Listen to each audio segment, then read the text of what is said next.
And, meeting the social worker who comes in, who has a completely different vibe than the doctor, than the nurses and the hospital administrator and all these people, while I'm going through the worst thing of my life, right?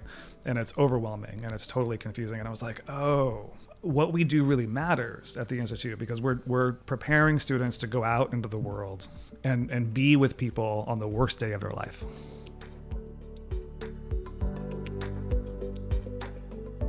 Welcome to Season 2 of the Superintendent's Hangout. I'm very grateful to everyone who made Season 1 such a success. We had 50 episodes in Season 1, and now we're headed into and still going strong in Season 2. I'd like to thank a number of folks who are instrumental in this podcast's success. My daughter Maya for helping with editing, and she is a podcaster in her own right. Brad Bacchial for also assisting with editing and production. Tina Royster for helping with scheduling of guests and recruiting of guests. And to all of the listeners, thank you for helping this podcast grow and keeping the conversation going. Welcome, Scott. Thank you so much for giving up your time today. I've been really looking forward to this for the past, I think it's been 6 months or so since we connected. I'd like you to start, if you would, with where we start with all conversations on this podcast, with your origin story. Who you are, where you come from, what's your journey to today? That's a big question. You can make it as short or long as you want. I'm Scott Mitchell. I'm currently the academic dean at the Institute of Buddhist Studies.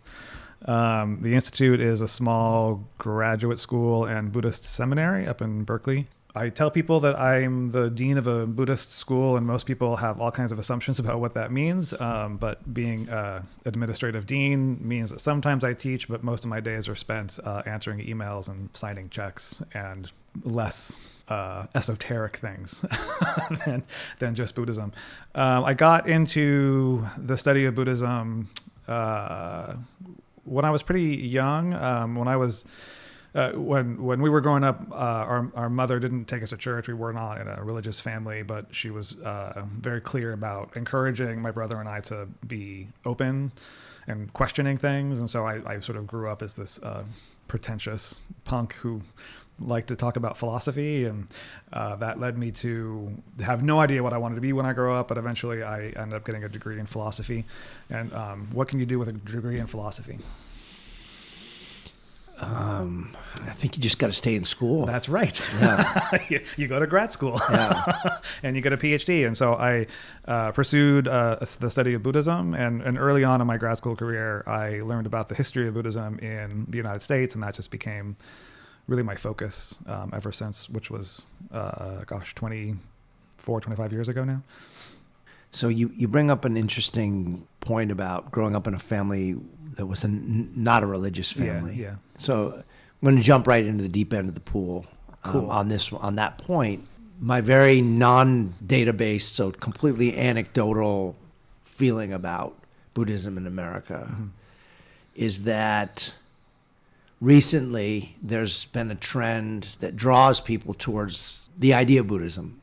Peacefulness, vegetarianism, abstaining from alcohol and doing no harm, all of these things that seem to attract people. Meditation, there's a mindfulness piece that we can talk about in a little bit. But oftentimes, if we were to talk to people who are drawn towards it and say, "Are you religious?" they resist that label. So why do you think that is? Because you're really in the heart of, you're located in the Bay Area. Yeah. You're in a super liberal, if there ever was a liberal, I'm not going to call it an anti-religion pocket, but if such a thing existed, it would probably be in the Bay Area. So what do you explain that? Well, I have lots of different thoughts about that, some more cynical than others. I think that, I think a lot of people have been hurt by religion in the over the course of history, but especially in the last 100 years or so. And when I say religion, hurt by religion, it's often particular kinds of sort of charismatic Christianity, where people are taken advantage of, or queer folks aren't accepted by their families, or, whatever the case might be, other, scandals that folks might have be aware of from just the news. And as a result of that, people reject religion, right? People tell all the time. I remember being, not long after my wife and I got married, we went to a cocktail party that her boss was throwing. And, we're mingling and whatnot. And somebody asked me what I do. And I say, I'm a teacher at a Buddhist school. And immediately this guy says, "Oh yeah, I hate religion." Which is like, that's a really interesting thing to start a conversation with. So for years, I used to tell people, when I go to parties, I'm going to start saying that I'm a fireman, right? Because nobody's going to be like, "Oh, I hate firemen." Yeah. I really hate EMTs. So there's this weird, like, cultural, and I don't think it's just in the Bay Area. No, I like to pick on the Bay Area because it's a California rivalry, but yeah. So, and I think that's for, like, there's some justification for that. So part of the reason, to go back to my origin story, part of the reason our mom wanted us to be open and questioning of things was because, we were raised by a single mother, which means that we had a whole lot of babysitters, and we had this one babysitter who was an evangelical Christian. And when he found out that we weren't baptized, he lost it and started telling my brother and I all this stuff about how we were going to go to hell because we weren't baptized. And, we were playing D&D, and he's like, "Oh, that's all Satan stuff. And, video games are the devil," and so on and so forth. And, we were little kids, so it scared the hell out of us, right? We're like, this is terrible. He's trying to get you in the bathroom and dunk you in the bathtub as a yeah. So we told my mom this, "Oh, you got to get us baptized." And my mom was like, "No, I don't, and I'm going to fire that guy." And sat us down and had a conversation about people believe different things. You guys are free to believe whatever you want to believe. If you want to go to church, I'll take you to church, but it's not what I believe. And that really made an impression on me. I was really young at the time, probably younger than. Younger than you need to be to have that kind of deep kind of conversation. Sure. But also, like, how formative is that, right? To be able to have that experience of, a parent saying you can choose to do whatever you want, you can believe whatever you want, which I think set me on that questioning path. But I bring up that story about the evangelical Christian because I think that's a lot of people's experience, right? Of people who are sort of forcing things on you or trying to scare you or harm you in some way. So I think a lot of people have rejected religion because of that kind of bad experience. Why come to Buddhism? I think there's a lot of different reasons. I think that there are certain aspects of Buddhism that can be really healing. In a lot of different ways.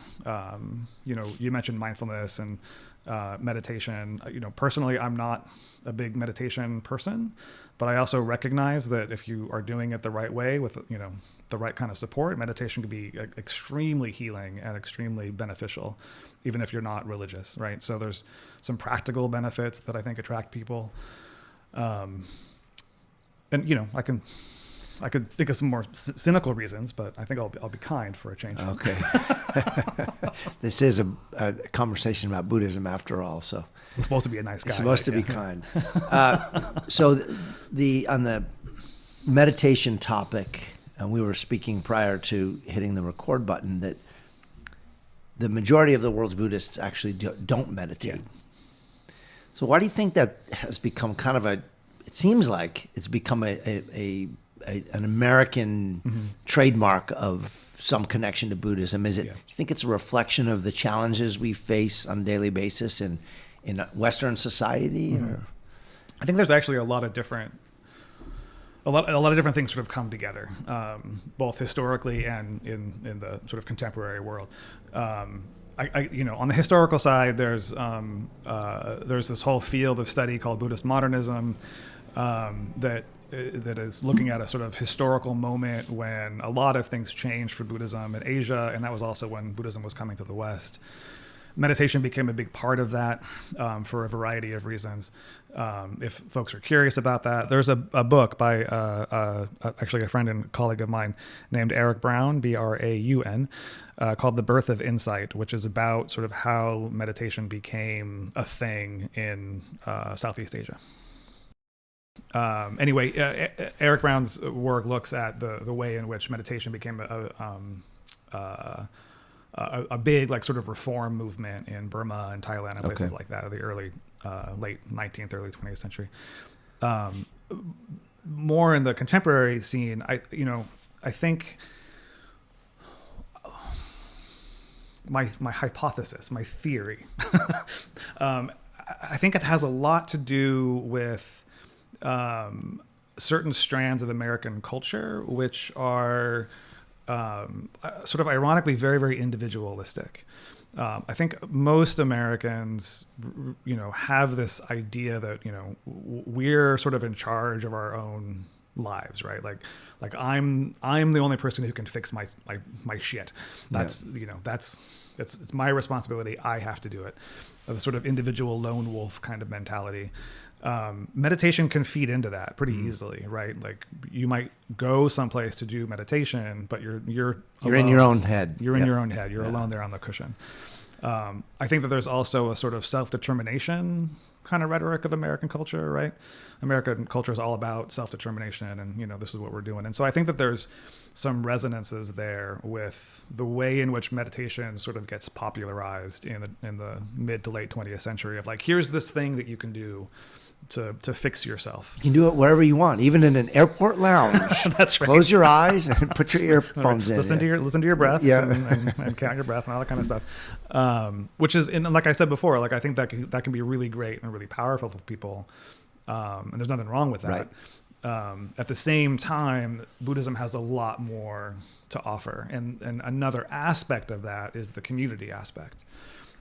Something I tell my students all the time is that regardless of all this cultural stuff about individuality, human beings, we're social primates. We're not that different from chimpanzees and bonobos, and we like to be in groups, and we like to know who's in our group and who's not in our group.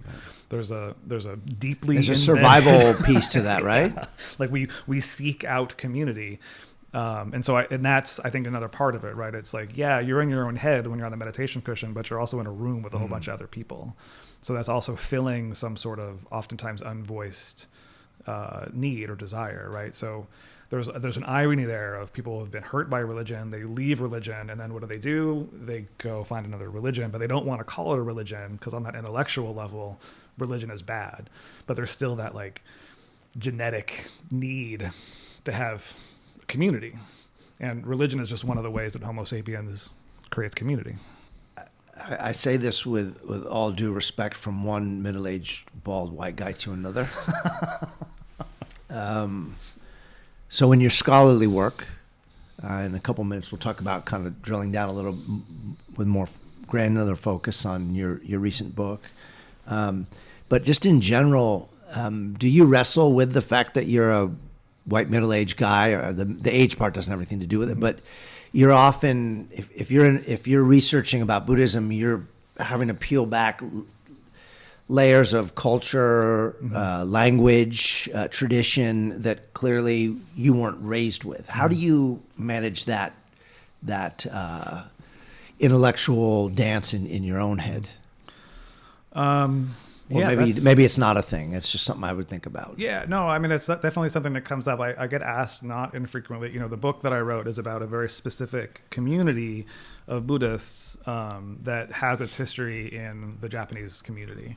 I'm obviously not Japanese, so there's questions about how it is that I can, do research on this community that I'm not a native of, right, so to speak. But I also think that how this comes up more on a day-to-day basis has to do with a lot of those assumptions people have about Buddhism, right, positive or negative, like the jerk at the cocktail party who hates religion. There's that kind of stuff, but also if people find out I'm a Buddhist, there's a lot of questions that immediately follow. Do you meditate? Right. Do you do this, that thing? I saw you with a beer. That kind of thing. Yes, I've got lots of stories about people who are horrified to find out that I don't have certain dietary restrictions. Right. So, which is to say there's lots of different ways to be a Buddhist, but it also comes up when you're talking about the fact that I'm a white guy, that there's other assumptions too that are sometimes not as savory.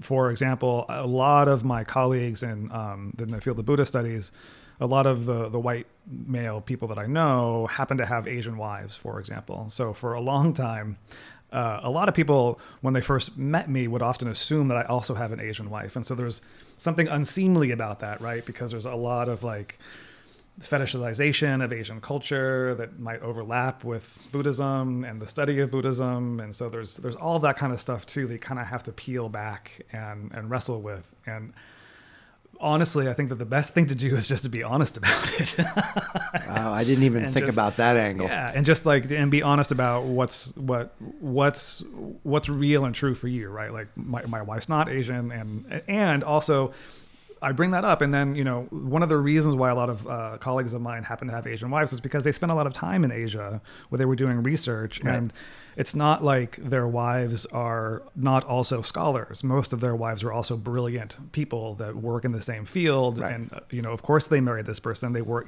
How many times do we get involved with people we work with? Yeah, like it just makes sense, right? So. But there's that stereotype that comes in, right? That's right. It's not like I'm really interested in studying Buddhism and you know what? I need an Asian wife. Yeah. that's not usually how that's not how it goes. Yeah. So you have to deal with all of those stereotypes. And I think, again, as long as you're honest about it, like that to me, that's where the sort of authenticity comes in, right? Interesting. It's like, I'm doing this work because it speaks to me and I'm honest about that. And I know there are things I don't know. And I know that I have certain privileges because I'm a white guy, all those kinds of things. Well, it's interesting. I just heard you deliver a talk and a Q&A session at the Dharma Bum Temple in San Diego, and we'll also link that in the show notes. And you made an interesting comment in answer to one of the questions about, you said someone asked about, if somebody meditates, does that make them a Buddhist, or is it possible to be Buddhist without meditating? And you said, I'm going to go under the assumption that if you say you're a Buddhist, you're a Buddhist. Mm-hmm. Can you talk more about what that means, and are there some limits to that? Yeah. I say that because of a colleague of mine, Natalie Cooley. She also teaches at the Institute of Buddhist Studies. She's got a background in anthropology, and one of the things anthropologists do is they go out into the field and they listen to people and they just report what those people are saying rather than imposing on people, right. Whatever your assumptions are, right. about them. And so part of my answer comes from that perspective of, if someone says they're a Buddhist, I'm going to take their word for it. Even if the way that they behave, right. or what they're doing seems bananas to me, right? Like even if they're a bad Buddhist, so to speak, because that's more interesting, because then you have to wrestle with those questions of like, how does this person square what they're doing with what I think I know about Buddhism, I think is part of it. But I think there's also, this is a big question, like the idea of religious self-identity, the idea that, to claim I am a Buddhist or I am a Christian or I am this or I am that, there's a lot of assumptions in there about what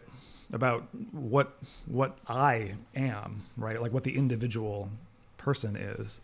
And a lot of that stuff actually comes from Christianity. Christianity is a religion that says, if you believe in Jesus Christ, that's it. Most Christian traditions, it's an either or thing. Either you're Christian or you're not. And that's actually weird. In the history of religions around the world, it's actually really weird to have this sort of exclusivity of religious identity. In most cultures, these ideas are much more fluid. There's a stereotype or a cliche about traditional Chinese culture that says something like, in China, if you're sick, you go see the Taoist because they have all the medicine. If you want to know how to run a business or your family, you go talk to the Confucians. And when you're planning your funeral, you go to the Buddhists. So there's a very sort of, clear, delegation of responsibility for these different areas. You have your religious menu. Yeah, exactly. And so to go into that context and say, what are you? And, somebody would be like, that question just doesn't make sense, right? And so I think part of the difficulty here is just that issue, is that for a lot of different times and places and cultures around the world, this idea of a sort of singular exclusivist kind of identity is not normal for most people. And so when you try to fit people into this box of Buddhist, usually it's in a particular time or place, right? Like, I'm going to claim that I'm a Buddhist in 1950 America because it has certain kinds of meanings and values, and that's important. But in 12th century China, that's all meaningless, right? So I think that's part of the issue. And where we're at now in American culture and history, like, things are just, everything's nuts. Everything is all, there's a lot of things that are changing just in terms of the way we think about things. Religious affiliation, identity, everything's really, really fluid, especially for younger people. And let alone the connection to political affiliation and how that ties in into that. Yeah. Well, you made passing reference to your book, and it deserves much more than that. So, The Making of American Buddhism. This just came out in the last year. And first of all, I want to congratulate you on your book. Thanks. And I know that this is, you're getting invited to speak in different places and some travel, and so that's an important thing for scholars. A lot of times we were joking that scholars write things and the only people who read them are other scholars. And you call up the people and say, would you write a book review for me? And then they call you up in 2 years and you do it for them. But this seems to be getting some traction from kind of outside that community as well. Can you give an overview of your book for the layperson? Sure. I'm going to try. Well, you do, it's How much time we got? yeah. Well, I thought it was really interesting, the overview that you just gave in this presentation. Yeah. We had people in the room who I think were really informed historically about Buddhism in the U.S. to people like me who not so much. So kind of in the middle of that range. Yeah. So the book is primarily about a particular Buddhist community in Berkeley in the mid 20th century. And one of the things that a lot of people, we're talking about some of this right now, right? The certain assumptions people have about Buddhism. It's a religion of peace. It's kindness, mindfulness, all this kind of stuff. And a lot of that stuff is actually pretty recent. What I started talking about in the talk today was about how prior to World War II, Americans were really, really suspicious of Buddhism. People thought that Buddhism was this dangerous foreign religion. What are we going to do about it? And pretty quickly after World War II, public opinion shifts. And by the 1960s, the beatniks and the hippies are doing Buddhist stuff left and right. How did that happen, right? How did that change happen? And so what I talk about in the book is the American Buddhists that were already here, who were primarily Japanese Americans, who had created these communities, created these publication projects, these educational projects, were doing all of this labor to really spread Buddhist teachings, not just in their own community for their own folks, but really beyond that community as well. That sort of created the foundation for other people to come along and become interested in Buddhism. And then those other people tend to become more sort of valorized and lifted up. And we remember those guys, but we overlook this sort of earlier generation. And a big part of that for me is sort of recovering not just the history of this particular Buddhist community, but the actual like day-to-day work that goes into running a community. A lot of times when we think about Buddhism, we think about all this mindfulness and meditation and all this kind of stuff. And a lot of that stuff happens in a community. And as you know, running any kind of organization takes a lot of work. It takes a tremendous amount of work to make anything happen with a bunch of other people. And I think that's really valuable to talk about the labor that goes on behind the scenes that helps create the possibility for people to come into contact with Buddhism. Without temples, without buildings, none of the other actual practice happens, right? You can do the meditation at home, but you need to go somewhere to learn how to do it. Someone's got to pay the mortgage. Yeah, someone's got to pay the bills, keep the lights on. Yeah. So, and it reminds me, as you were saying that, it flashed to this kind of almost an idea of a restaurant. Yeah. You know, you could have your executive chef, Mm-hmm. or you can have the popular waiter or waitress who comes out, and they're the ones that are the face of the restaurant. Yeah. But without the general manager behind the scenes, without the people bussing the food, all that stuff, the front of the house just doesn't exist. Right, exactly. And then the accountant who does the taxes and the, everything else. Yeah. Yeah. What's one thing that surprised you in researching this book? Did you stumble upon something and have a eureka moment, or maybe that's too dramatic? But what's something that surprised you? You know, we go into these projects, and you're an accomplished scholar, so you kind of probably knew prior kind of what the corpus of the research was and what direction you were heading. Otherwise, the publisher never would have agreed to do this project anyway, right? Yeah. But within that, there are still gems that you didn't expect. What were those gems? Some of them were subtle. I talk about one of the things that I did the research on was one of the sources I went to was an archive of material that the head priest of this temple had. I have boxes and boxes of stuff in my office. And some of that stuff includes letters that were written to the priest and his wife. And some of those letters are from some relatively famous people like Alan Watts or D.T. Suzuki. And so one of the stories I was telling was about finding this handwritten letter in this box in my office from D.T. Suzuki, written in the mid 1950s, and it's like scribbled Japanese characters, hard to decipher even if you know Japanese, and it's on this very, very thin, beautiful paper, and I'm thinking, oh, this is a treasure. This is like a really important bit of wisdom from D.T. Suzuki, who's this really well-known Zen teacher. What amazing thing is going to be on this note that he wrote. And a colleague of mine comes to my office who's a Japanese, he's a native Japanese speaker, and I say, hey, can you help me read this? And he looks at it for a while, and he's like, yeah, I think it's saying my plane lands at such and such a time. He's organizing somebody to pick him up from the airport. And I'm like, okay. It's the 1950s version of, hey, I'm gonna text you my itinerary. Exactly, yeah. This is my flight number. This is my flight number. Yeah. And that, and it's sort of funny, but that got me into thinking about the whole thing I was saying about labor and the work that it takes to make things happen, right? The fact that this great, brilliant person who we usually associate with, all of this amazing intellectual work was also just a dude who needed a ride from the airport, and somebody had to do that. Who actually picked him up? And so that's a direction of research that I went in.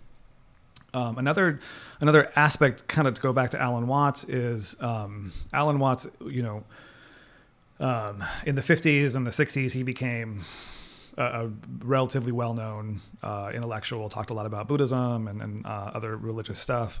By the 60s and late 60s, he's getting into really like interesting hippie stuff. You can actually YouTube. Search on YouTube for videos of Alan Watts. They're trippy. They're really, really out there.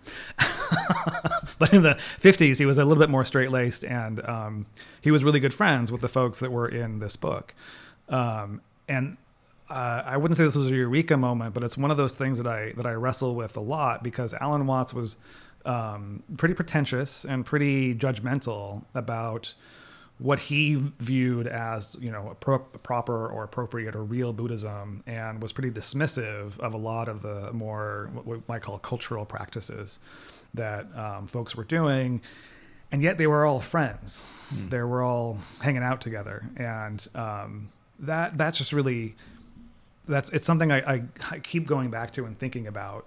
I think probably because of where we're at right now in American history, where everybody is so polarized, right?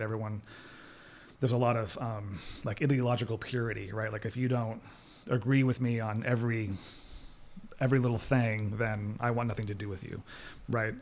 So here's a guy who, if you look at his life work, there's no reason why he should be part of this community, and yet he was. And he was apparently really good friends with these people that he would often write about in very dismissive ways. So how do you square that? And I still don't really have a good answer to that question, but I I think that there's an important lesson there, right, about being a community, even with people that you think are kind of nutty. And could it be that we're just using a modern lens of sensibility to look at something that's 75 years old? They talk about even the Senate, for example, used to be the great hall of debate and exchange of ideas, a real parliamentary process.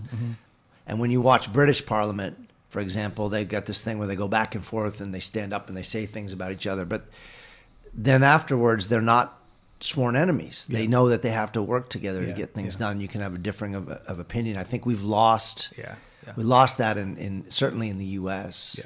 To where you're either in or you're out. You get canceled by both sides depending on. Sometimes you're not even sure why you got canceled.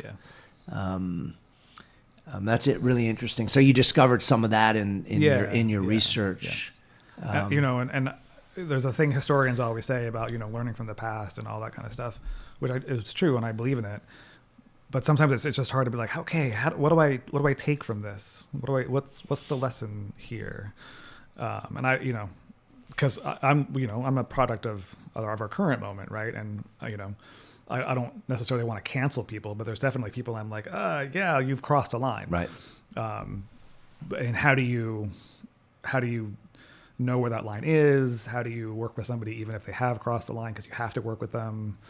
All of those questions. I don't know. But I guess I'm going to have to figure that out in my my professional life. Well, I mean, I think that's also the struggle of the historian, right? There may never be a simple answer. Yeah.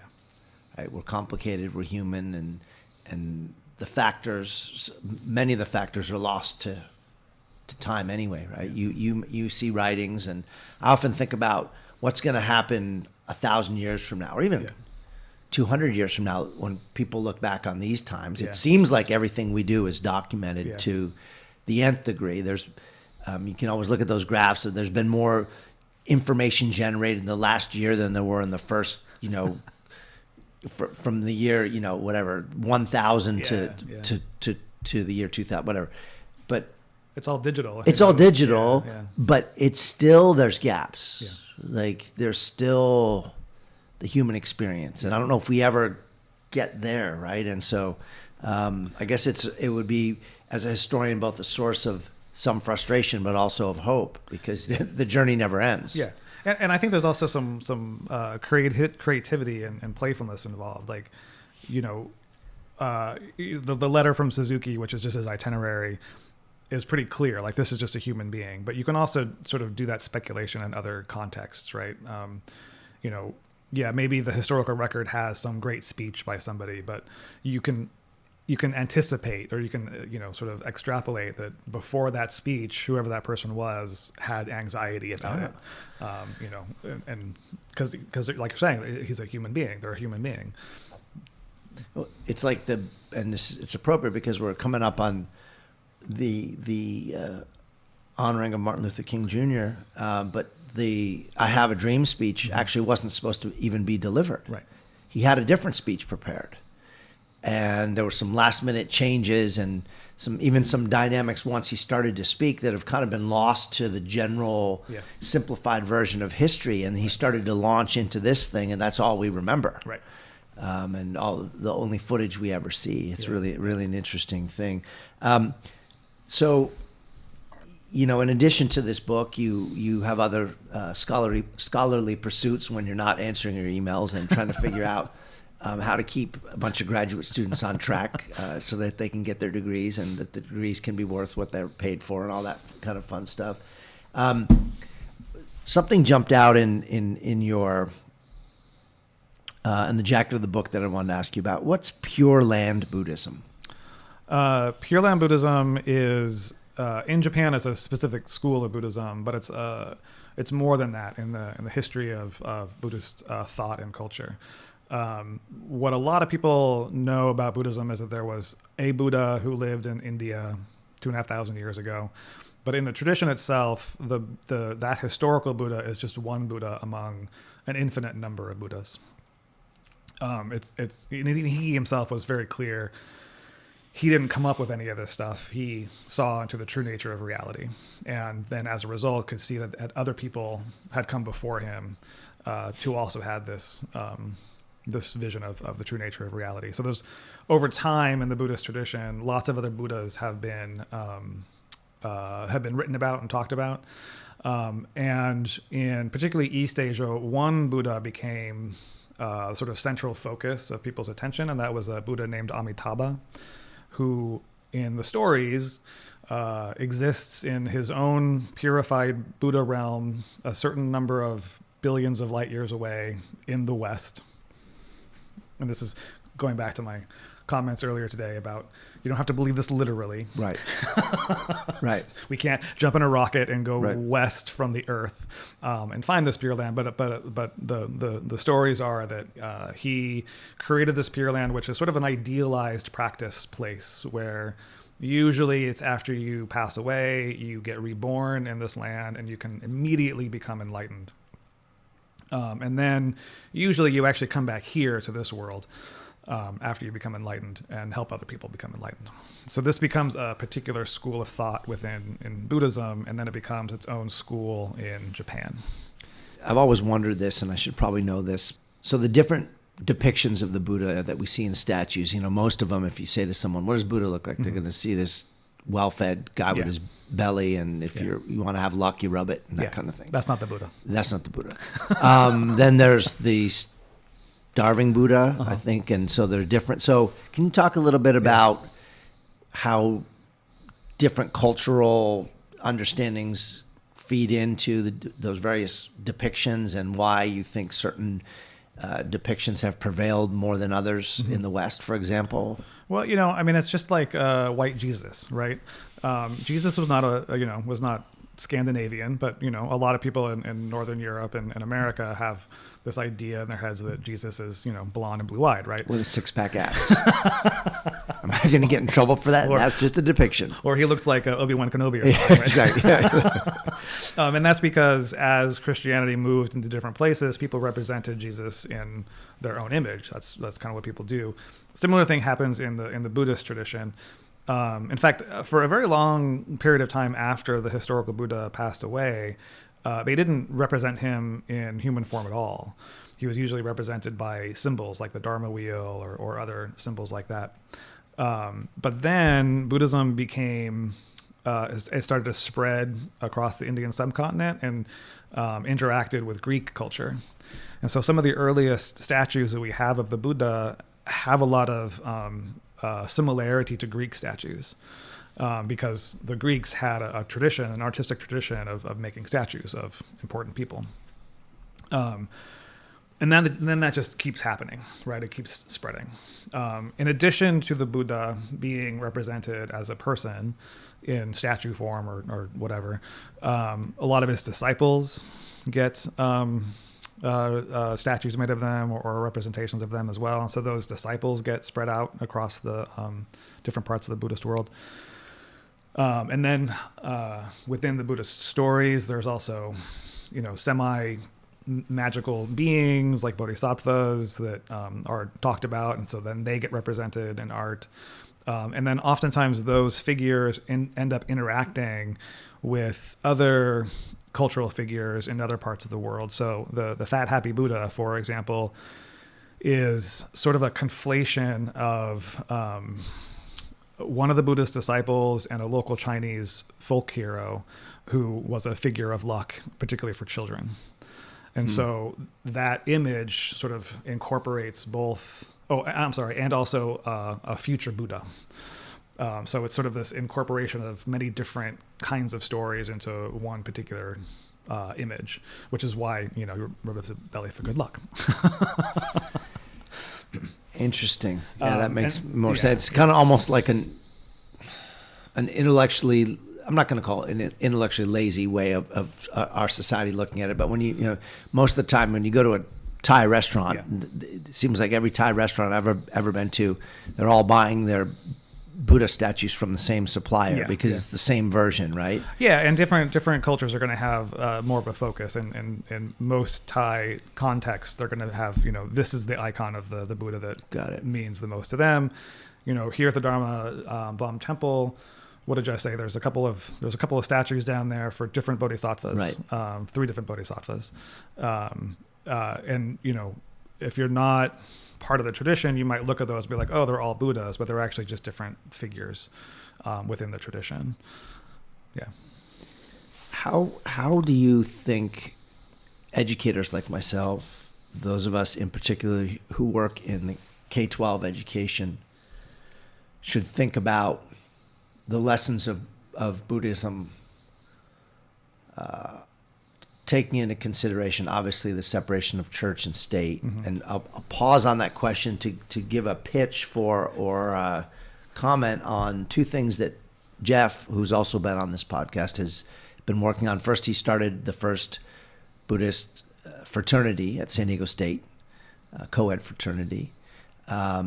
And the second thing he always comes to me and says, hey, when you retire, can you help me open a Buddhist-inspired charter school? And so it's not really why I'm asking this question, but it may be. I may be asking for a friend. What are the lessons, do you think, that educators and families and people in general who are charged with the sacred responsibility of raising the next generation that we could be reflecting on? That's a great question, and I feel like I should have a good answer since I have a kid, but Right. And I'm probably doing a terrible job of raising a Buddhist kid. But I will say, when you do retire and you start that Buddhist charter school, there's actually a Buddhist high school in Hawaii, in Honolulu. I think it's called the Pacific Academy. They've been around for a long time, so Interesting. They probably have Publicly funded. that. I'm not so sure. So that's Yeah. I think one of the key Yeah, things, yeah. right? Is That I'm not so sure. It might just be a private school, but Yeah. but that is to say that Buddhism's been around for 2,500 years. So you got to figure that Buddhists have figured out how to raise children.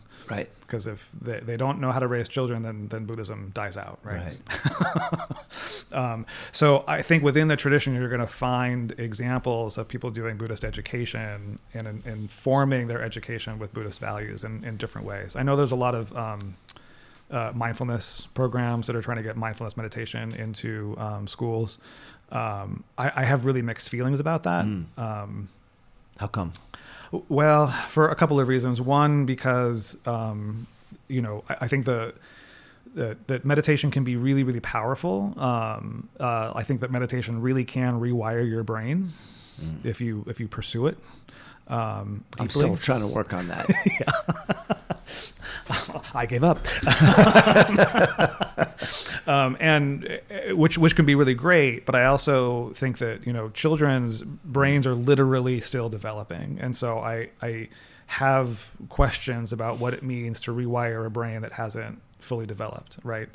And I'm not a neuroscientist or a child development psychologist or whatever, so that's not my area of expertise. It's just, I think, a question that I think people who are doing this stuff should really think about.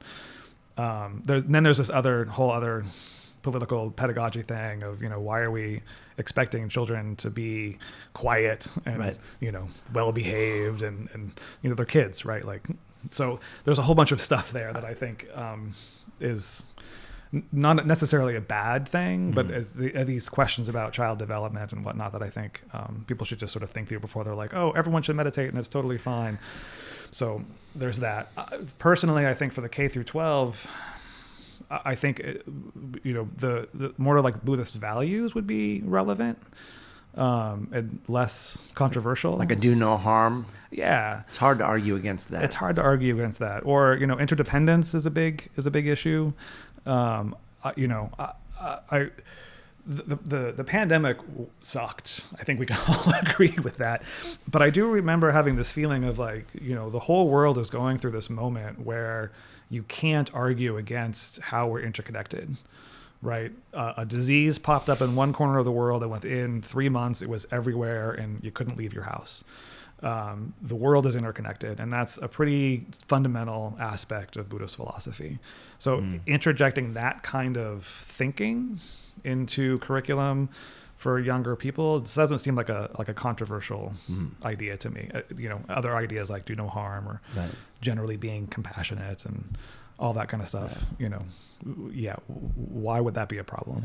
On the topic, I'd never thought about the mindfulness question quite that way in terms of brain development with students, but I do when you mentioned that about this idea that kids should just be quiet, and sit there and be peaceful, that might not even be their nature, nor should they be that way at that age. I remember a teacher who's no longer a teacher with us, but got really into the mindfulness thing, and so she got a singing bowl kind of a thing, and the wooden mallet, and she would yell at the kids that this is mindfulness time. Be quiet. Boom.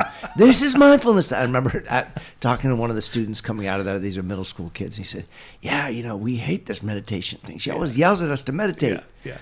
So the irony was not lost on me. Yeah. Well, there's also a lot of, in the Buddhist texts, there's a lot of metaphors that are used to describe the Buddha. And one of the most common ones is the Buddha is a doctor, meaning that he's prescribing medicine to people who are sick, and everybody gets a different kind of medicine, right? And the analogy I always tell my students is like, if you went to the doctor, with a sore wrist, and the doctor was like, "Oh, it's brain cancer," you would find a new doctor. Yeah. Right? Like, or at least get a second opinion. Right. So there's this sense that I think some people have of like, meditation worked for me, or, X worked for me. Right. Everybody needs to do it Right. exactly the same way. And that's just not true.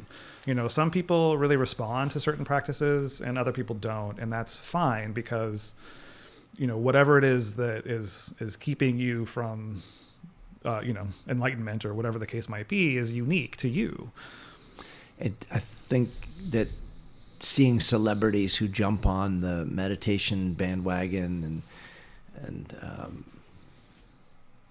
social media influencers who talk about it, and they go, of the top 50 wealthiest people in the world, we've done a study and 98% of them meditate every day. Or I think that does a disservice. First of all, it's probably not true. Yeah. But second of all, it makes it seem like, this is, as you were mentioning earlier, an individualistic type of thing. Yeah. If you just drink your wheatgrass juice and you meditate, you're going to be Jeff Bezos, right, or whatever. Yeah. And that's not how it works. It's not how it works. Yeah. And it's interesting in that context. I think in California in particular, we probably, in more liberal pockets of California, can delve deeper into things like that in our schools. Yeah. Mindfulness and yoga and things like that than you might be able to do in other parts of the country, for better or for worse. I don't know where I come down completely on that.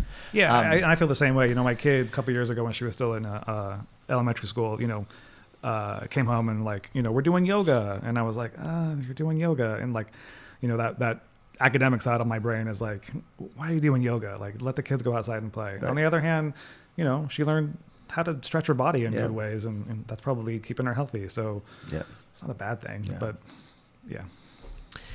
So I want to pivot a little bit, and to just to give a little historical context. The reason that you and I came to know each other, and I've been very grateful for getting to know you in the past almost 2 years now, is that your dear brother Eric passed away in 2022. It'll be next month, February, right? And so in that process, towards the end, you came to San Diego, and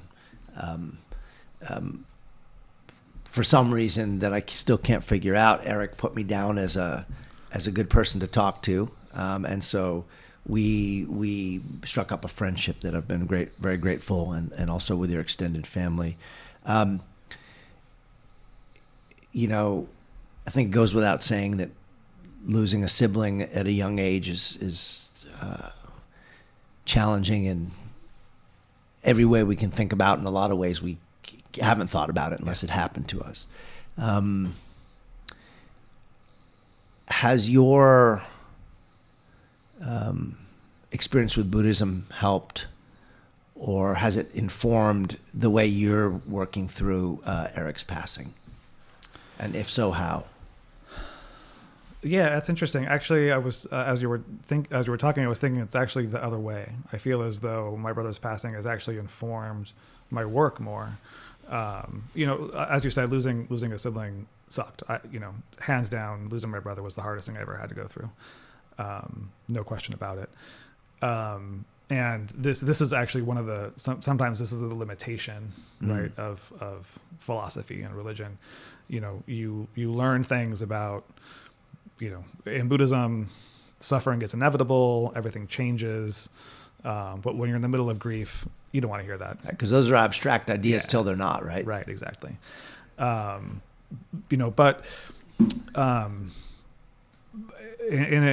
think in a real way, the two big sort of takeaways I get from that experience was first, not just losing my brother, but going through that process of the end where he was, really sick and in the hospital and hospice and all of that. That was the hardest thing I ever had to do. It was the hardest thing I've ever had to do. And that is actually sort of reassuring now, because it's like, moving forward, I've already done the hardest thing I've ever had to do. So, whatever I have to do tomorrow at work or, with family or whatever, I've already done the hardest thing. So everything else sort of becomes, it kind of got a reset. There was a period early on in the grief process where a lot of people will say this about grief, right? There's a period where it's like nothing really matters. Right.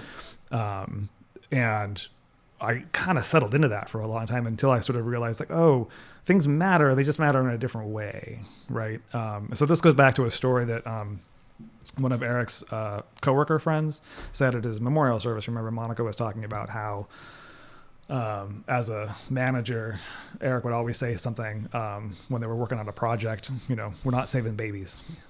And that comes up in my brain as like a mantra all the time at work. People. We work in a bank. This is IT security. We're not saving babies. And so that comes up to me all the time. As people come in, and just the other day, someone came in and was stressing about something, and I was patiently listening, and it was like, we're not saving babies. Like, it's going to be okay. Like, this is not that difficult of a thing. So that's part of it. Another part of it is the work that I do at the Institute. We were a small graduate school and a Buddhist seminary, which means that some of our students go off to get PhDs, but most of our students are going to become temple priests or ministers or Buddhist chaplains. And the chaplains are going to work in, hospitals and prisons and sometimes even the military.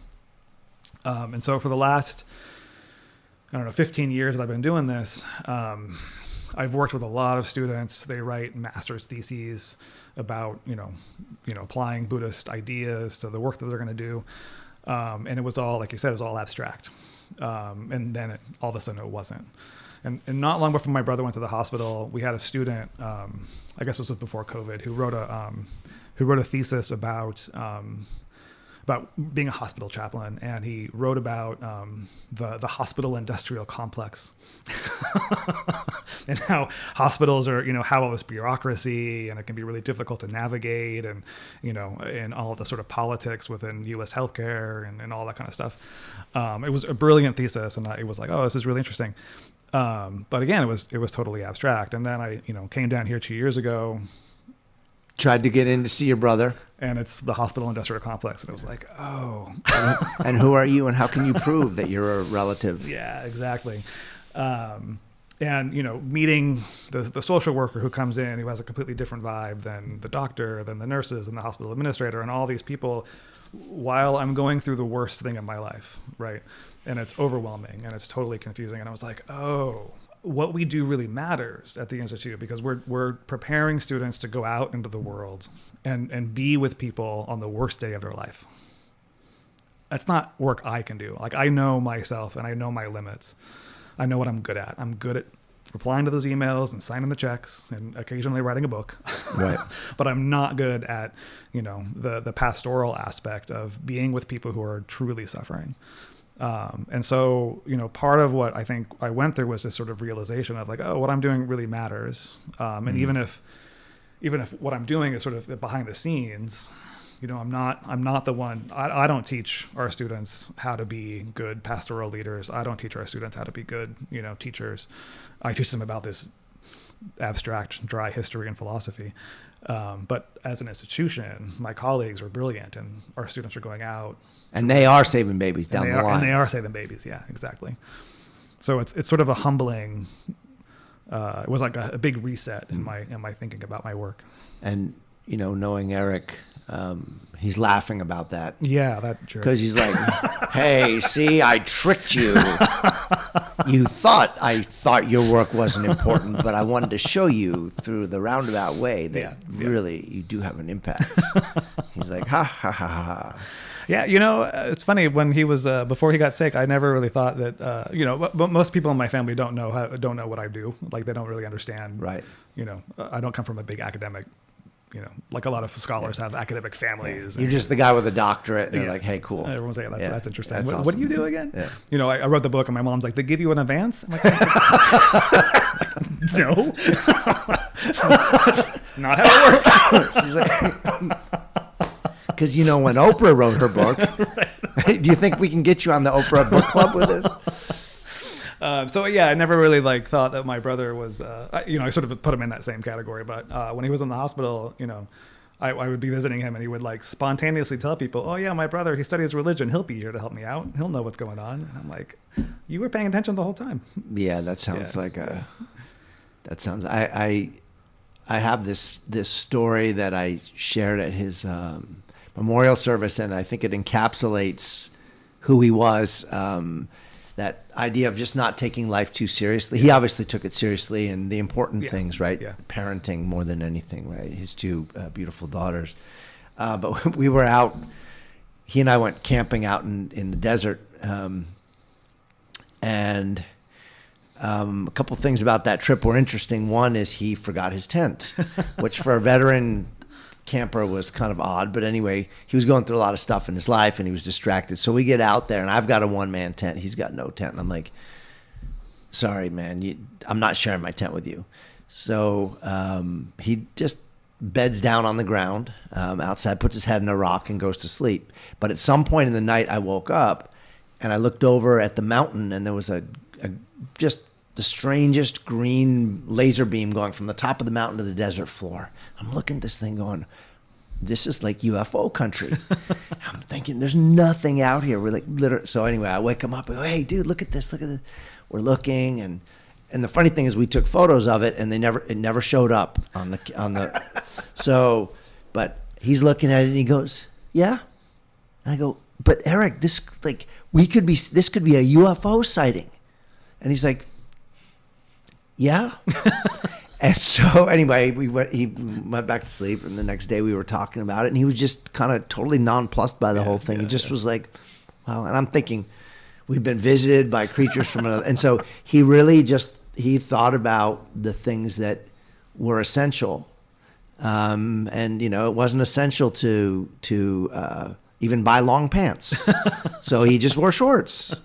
And he found a line of work where they would pay him well for wearing shorts, and that was just his thing. And so I know we all miss him, but his legacy lives on in his daughters. But we also, in a small way, some of the folks listening to this will recognize that at Albert Einstein Academies, we established the Eric C. Mitchell Scholarship, and we honor students every year at graduation with scholarships and that are funded by philanthropic donations in his name. And so hopefully it's not just the kids with the highest grades. It's really students who embody these principles of being caring and kind and giving. Yeah. And so that I'll definitely put that also in the show notes. Earlier when I was talking about Pure Land Buddhism, and you go to the Pure Land, you get enlightened, you come back here. Metaphorically, that's the thing, right? Like, my brother's living on in some other way, right? Like, he's part of him is gone, but he's still around through these memories and through the work that you're doing, which is wonderful. It's absolutely wonderful. And I know, when he passed away, we did I think it's a transfer of merit. Mm-hmm. And then there was some period of time that we kind of, I mean, we're always going to think of him, about him, but a period of time when it was most important for us to be thinking of him. And I think it was that transitional part, right? I don't know the names for any of these things, but I know that when my father passed away 12 years ago, Jeff was instrumental in helping me through that as well. Just that piece. So we'll definitely have that in the show notes, so that if anybody wants to donate. You've been very generous with your time. You and I could chat for forever and ever. We'll have to do a 2.0, definitely of this. But I wanted to see, before I ask my last question to you, is there anything that you'd like to include that we haven't touched on today? Some ideas that are rattling around in your brain, some question that I didn't ask, or I half asked, or you were like, this guy doesn't know what he's talking about, and I really want to say this. Yeah, all of it. All of it. Yeah, Thank you you. Don't have any idea what you're talking It's good that isn't humility and kindness, aren't humility and kindness two of the principles? No, that's a big misunderstanding. Yeah, when you're a Buddhist, you become super arrogant. You become arrogant. You tell people at cocktail parties that you hate religion. Right. No, I thank you very much. It's been a pleasure to have these conversations. Yeah, and we'll definitely link your book as well. Cool. And we're gonna Oprah will get it in no time. Oprah will get it. We're working on getting you an audio version. See if the academic publishers are amenable to that. I'd be happy to record it for free, but I can't say any of the Japanese surnames, so I'd need a little bit of training. But it's been a real pleasure chatting with you, and also hearing your I'm not going to call it a speech, because it was more like, it was a dialogue. It was a community dialogue prior. But I want to end with this. You're given the opportunity, because you come from such a well-funded academic institution, they give you a blank check and they say, hey, you get to design a billboard for on the side of the freeway in the Bay Area. I don't know if it's not the 405, whatever that is up there, the one or whatever, one of the freeways. People are driving by at 70 miles an hour. They only have a few seconds to look at it. What does your billboard say about what you believe in and what you think the world should know about that? Pay attention. That's it. Pay attention. Yeah. It sounds like I thought about this, but I actually haven't. That's good. Well, it's because I didn't, you know what that's proof of? You've never listened to my podcast. I ask every guest that. Yeah, no, I was envisioning, as you were talking, I was envisioning being on the freeway, and there's actually one of those digital billboards on the freeway near my house. Where they tell you weather conditions or whatever. Well, it's like a series of ads. Yeah. But okay. My eye always catches it right before it changes to the next thing. So I'm always like, well, I missed whatever that was, and then the next one is that Shen Yun thing with the Chinese dance. So I'm sort of thinking about like how quickly you just miss things as you're driving down the freeway. And yeah, I think paying attention is it. Like a big part of, not just, I can make a Buddhist argument for this, like being attentive to what's actually happening is certainly, seeing the world as it is a big part of Buddhism. But even apart from that, like you were talking about, Eric, and what was essential and what mattered, like pay attention to what matters, just pay attention to what you're doing, and how you're being in the world, I think is the first step. I think that's an apropos way to end today's conversation. Thank you so much, Scott, for joining us today. Thank you for listening to the Superintendent's Hangout. You can follow me on Twitter at DVS1970. Please be sure to share this show with friends and family on social media and in the real world. Thank you to Brad Bacayal for editing and production assistance, and to Tina Royster for scheduling and logistics. Thanks for hanging out, and have a great day.